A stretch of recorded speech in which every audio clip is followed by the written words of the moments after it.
Did your folks then sound like they didn't speak Meru in the house?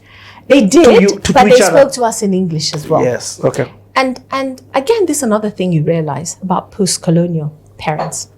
Post-colonial parents believe that first you take your children to these schools, the best schools, and at that time, the missionary schools in some form or the other. My mother went to school at Loretto Convent, Meru.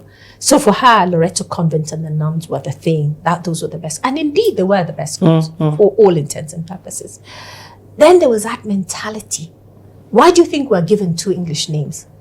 You know, and it's because the mentality is now you absorb all the colonial, everything of the colonialists. And part of that was also speaking English, you know, vernacular. These traditions were not that great. So to them, speaking to you in English made sense because in a sense, it was affirming that you're moving on up. You know, you're moving on up. Those type of things.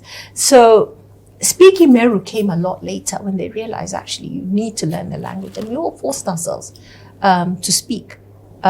Broken at first and whatever else. But I think now all of us, you know, are fairly comfortable, you know, in the language. Wow. Yeah, but people don't talk about that. Those post-colonial parents, it was not in their interest for their children to speak the vernacular.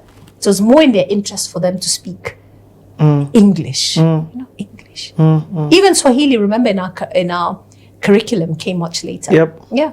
Wow. You've given me such context to a lot of things. Yeah. I say even my grandparents, I spoke to them in English. Yes. Actually, till today, I speak to them in English. Yes. You get what I mean? Ask yourself, why? So, yeah. It's later on in life when I'm like, shucks, man. This was it's a post-colonial thing. Whitewashing, yes. Okay.